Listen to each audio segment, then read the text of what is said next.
गंगा भली लड़की है, बस अनुशासन की कमी है। अगर आपको कभी लगे कि वो हाथ से बाहर निकल रही है तो पैर उठाइए और 2-4 जड़ दीजिए, जैसे दूसरे मास्टर करते हैं। नहीं नहीं माताजी, वकील साहब ने पहले ही दिन कहा था कि बच्चों के साथ मारपीट के सख्त खिलाफ है वो, तो फिर मैं वकील साहब के बात के खिलाफ कैसे जा सकता हूँ माताजी? अरे मैं मारने की बात थोड़ी कर रही हूँ, मैं तो इतना कह रही हूँ कि कस के डांट देना बस। नहीं नहीं माताजी, वो भी नहीं कर सकता। वकील साहब ने कहा है कि बच्चों को पढ़ाने के लिए डराने धमकाने की जरूरत नहीं है।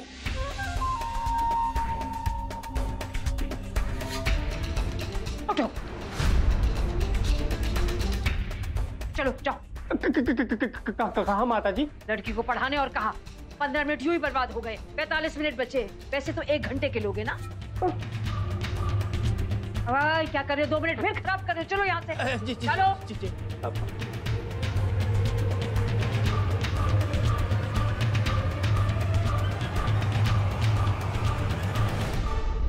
रुक रुक रुक रुक, सुन सुन सुन। कोशिश तो मैंने बहुत की, लेकिन मैं लाचार हूँ। जितना मेरे बस में था मैंने किया। अपने प्राणों की रक्षा करना अब खुद तेरे हाथों में है। देख, जब जान खतरे में हो ना तो इंसान को खुद हाथ पांव अपने आप मारना पड़ता है। इसी तरह से तुझे अपना रास्ता ढूंढना पड़ेगा, समझी? अपने प्राण बचाने के लिए जितना भी करो वो कम है। गीता सार, भगवत गीता में यही उपदेश लिखा है। समझ गई ना? जा जा जा, फटाफट जा, ये अपनी कॉपी पेंसिल लेके जा, जा जा जा जा। कितनी बार बताया है, कितनी बार बताया है, फिर भी तुम्हारी समझ में नहीं आती है। एक चीज को 100 बार समझा चुका हूँ। ध्यान क्या है तुम्हारा? पढ़ाई में मन ही नहीं लगता। कभी ये कभी वो, कभी ये शरारत कभी वो शरारत, कहाँ ध्यान है तुम्हारा? अब ऐसे नहीं चलेगा, ऐसे नहीं चलेगा। अब मैं तुम्हें बताता हूँ। पूरी दुनिया के सारे जो शिक्षक होते हैं ना, वो बच्चों के दुश्मन होते हैं। अगर तेरे मास्टर जी तेरे साथ यहाँ पर बदला लेने आते फिर तू रुक गई। बिना पिटाई किए हुए बच्चों को पढ़ाने में विश्वास नहीं करता वो मास्टर। अपने प्राण बचाने के लिए जितना भी करो वो कम है।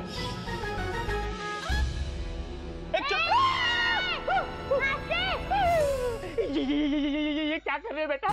चोट लग जाएगी। ये क्या पागलपन है? बैठ जाओ काका, बैठ जाओ, बैठ जाओ बेटा, चोट लग जाएगी। बैठ जाओ, बैठ जाओ बेटा। नहीं बैठेंगे। बता तुम क्या कर लोगे? मारोगे हमें? नहीं बेटा। ये गंगा चिल्ला क्यों रही? नहीं नहीं गंगा, अब ऐसा नहीं बेटा, अब बैठ जाओ, बैठ जाओ। हाथ लगा के दिखाओ, तुम पे सिर फोड़ देंगे। नहीं बेटा, सर में चोट लग जाएगी। क्या हो रहा है? बेटा बेटा ये क्या कर रहे हो? चोट लग जाएगा बेटा। क्या हो रहा है? गंगा, गंगा,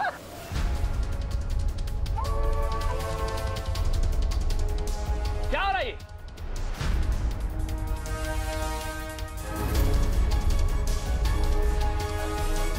ये मास्टर जी बहुत बुरे हैं बाबू, हमें मारने वाले थे तो हमने डंडा उठा लिया।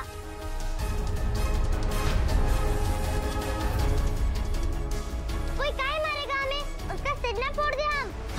हमें कोई मास्टर नहीं चाहिए, हमें पढ़ाई नहीं करनी। बहुत गंदे हैं ये मास्टर जी, भेज दो शैतान को यहाँ से। गंगा,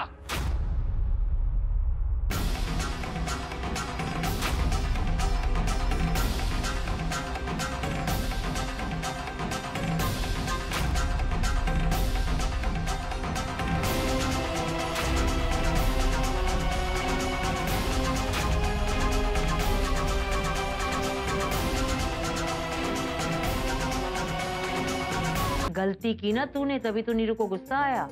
2 मिनट शांति से सोचने तो दे, दिमाग कैसे खुलेगा नहीं तो।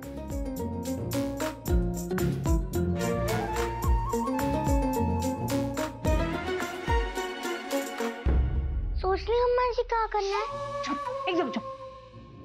जब देखो पटर पटर पटर पटर करती रहती, सोचने भी नहीं देती। दिमाग खराब कर दिया लड़की।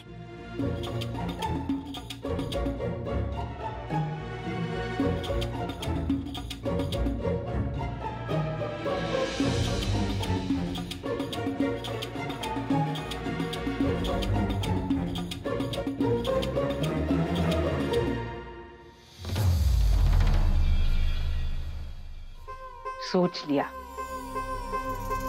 मौन व्रत रख ले तू।